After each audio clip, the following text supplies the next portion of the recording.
It's complete. Okay, so just now we finished discussion on the case ICI and Shadwell. Important case because why? This is one of the example in which the court allow the defense of volunteer non-fatal injury in which no liability was imposed on the part of the employer. I mean, no need to pay for compensation.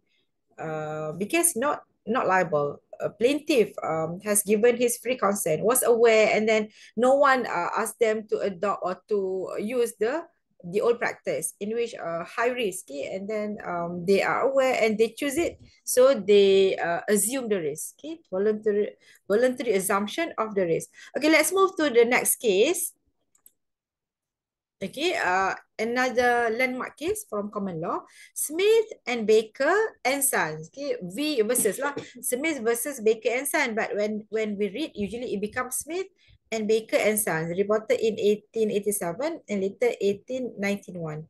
Here again, it involves very very high risk working conditions. Okay, who was the plaintiff?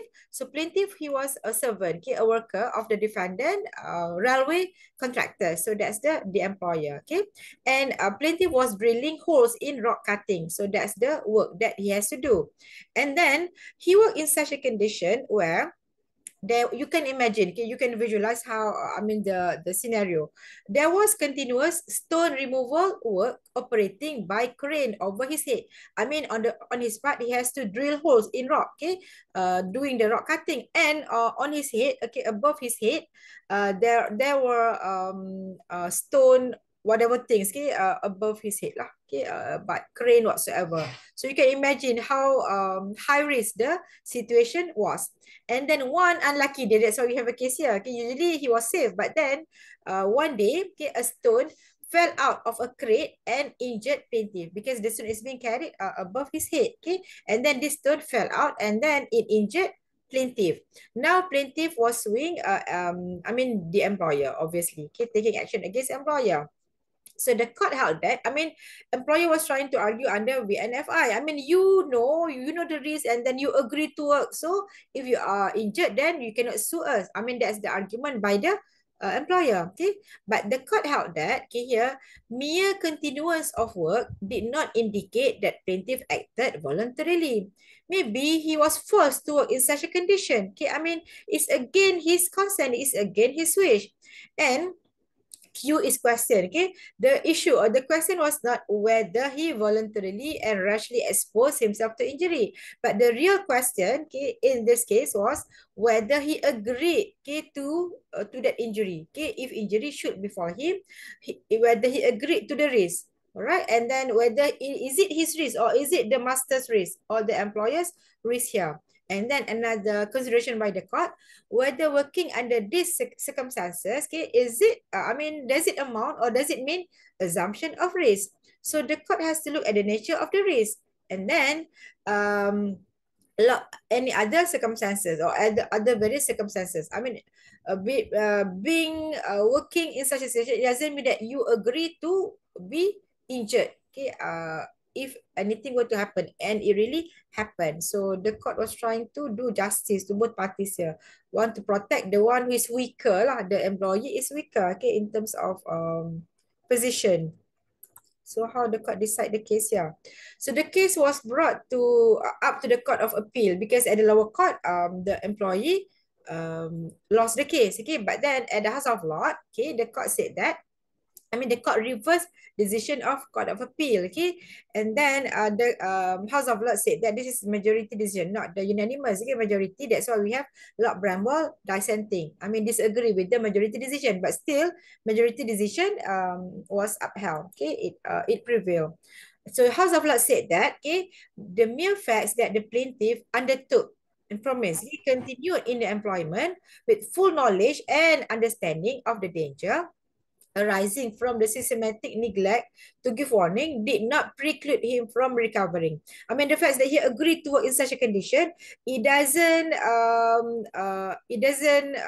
deny his right, okay, to recover to recover compensation. Okay, and then from all the evidence produced in the court, okay, evidence would justify a finding that the plaintiff did not voluntarily undertake the risk of injury.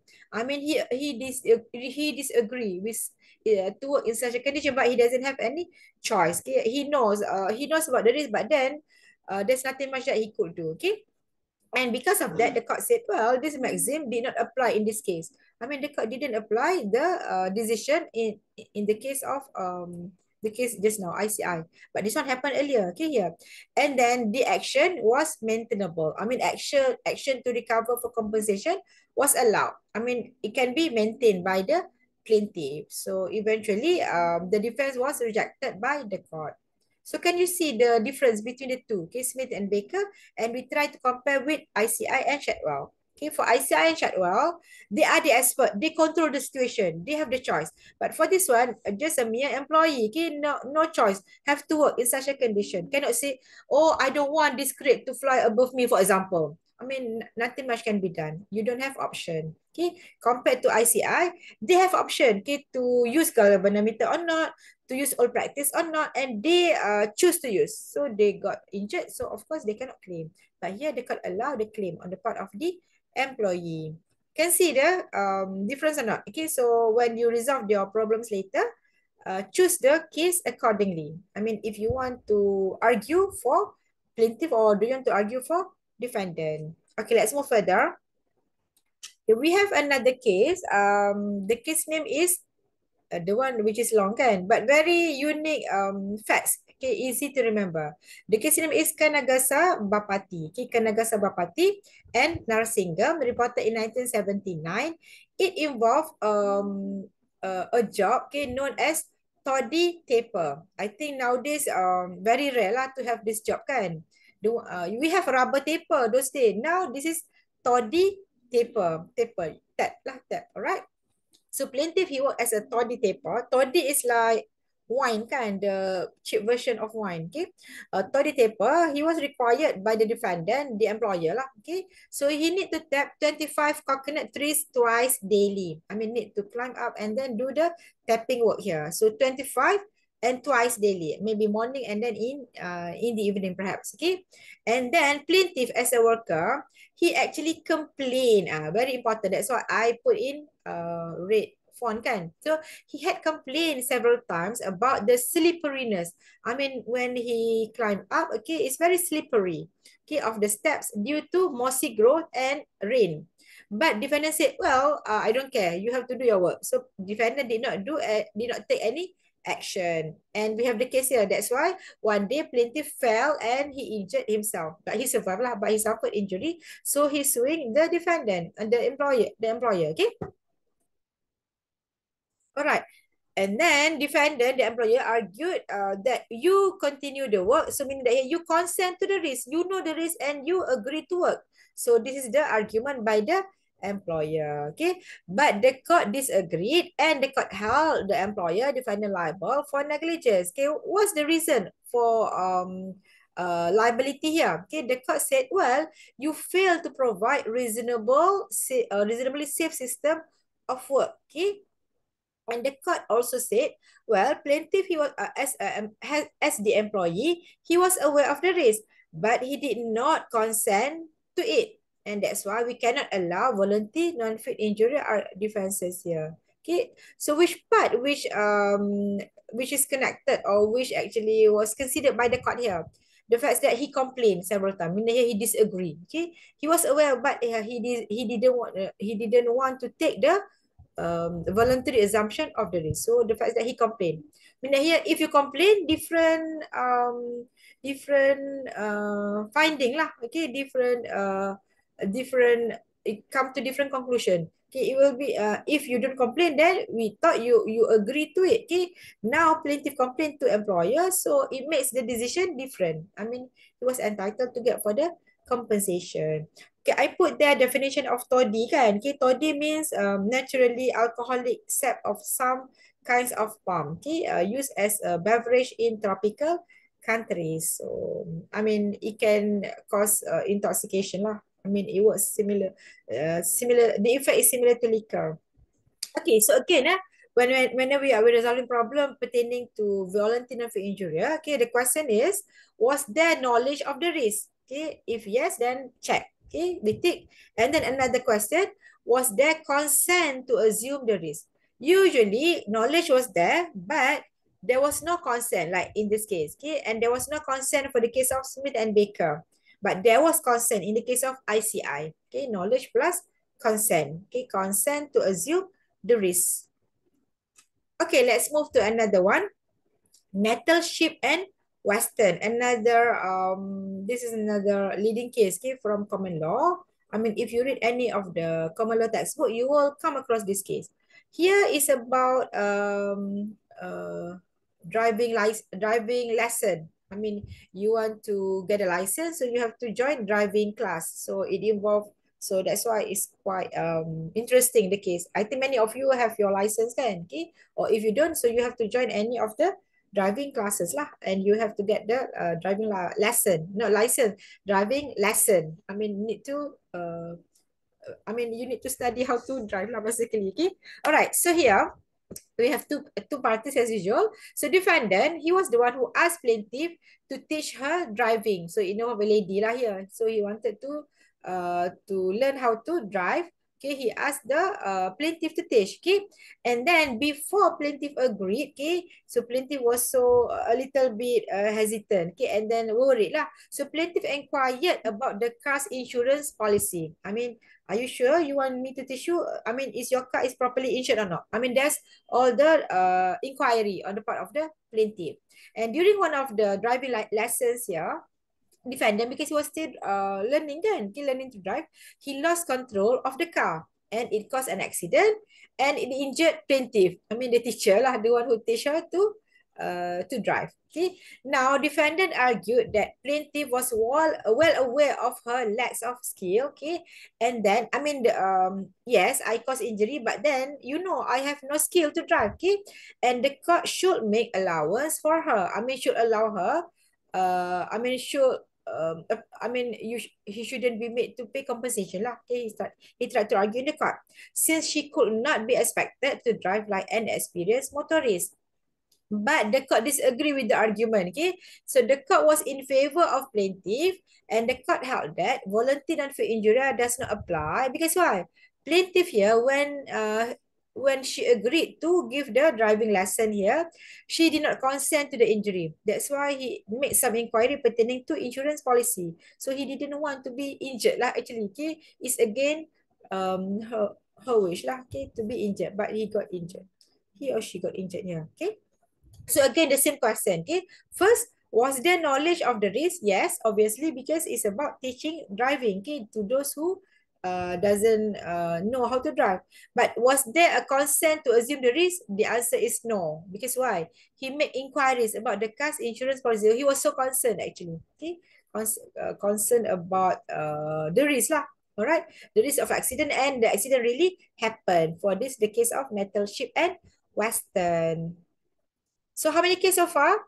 So we started with ICI, okay, and then we have the case of Smith and Baker. And then we have the case of Kanaga Sabapati just now. It's about toilet paper. And we have the case of Nettleship and Western. Okay, I think the last case for tonight, this is pretty long. Okay, water here. So concept in sport, we reserve for next lecture. Okay, last case for tonight, because it's almost 9. Okay, not fair to you, not fair to me as well. Okay, it's a night class. Okay, the last case for tonight, the case name is Bowater. Susah nak sebut, alright, very hard to pronounce. Bowater and Rowley Regis Corporation, very old case. Now it involved cart driver. I mean, those days they don't have a car, so they use cart, the thing which is being pulled by animal. So the plaintiff, he worked as a cart driver or carter. Okay, the shorter name is carter. Okay, and he was employed to collect road sweeping by a certain corporation. Okay, municipal corporation here.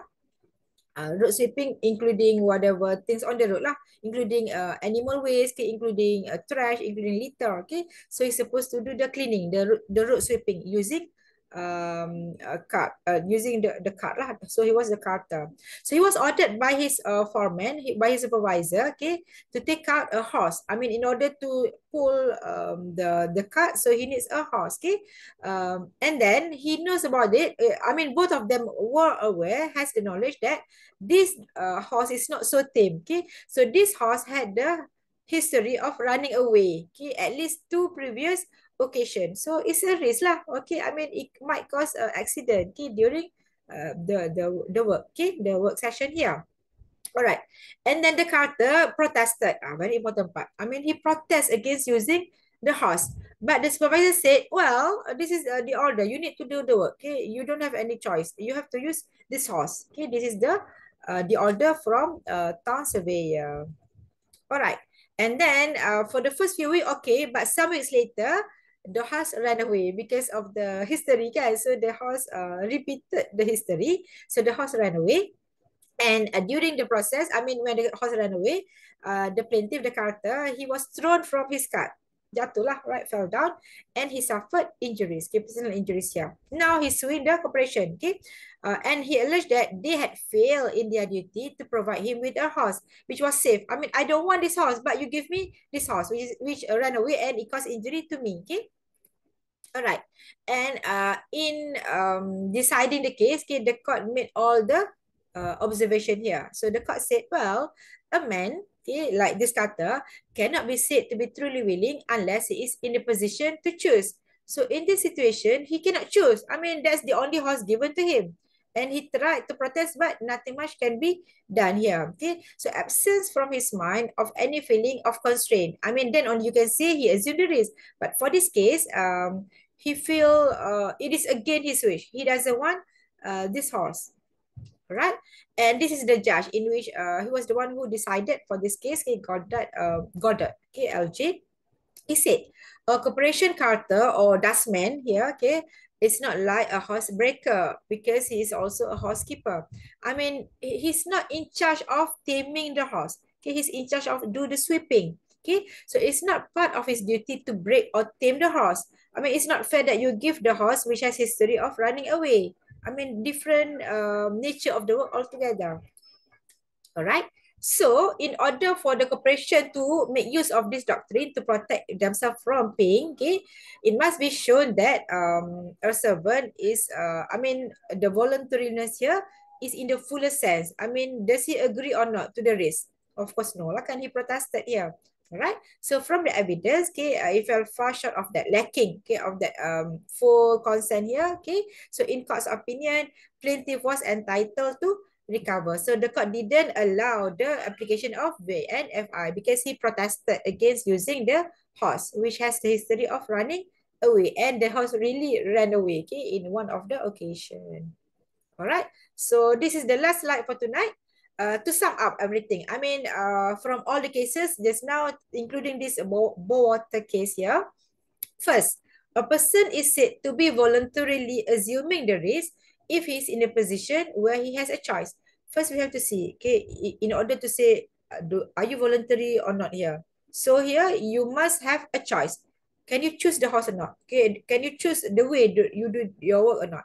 And the second one, he must have full knowledge of the circumstances in which he has to make the choice lah. Okay, whether he has a choice and then plus the full knowledge. So for this case, it is in negative. That's why the court allow the claim to ask for compensation. So with that, we are going to adjourn our class for tonight. So I stop share and then we'll to start the record. Okay, stop record.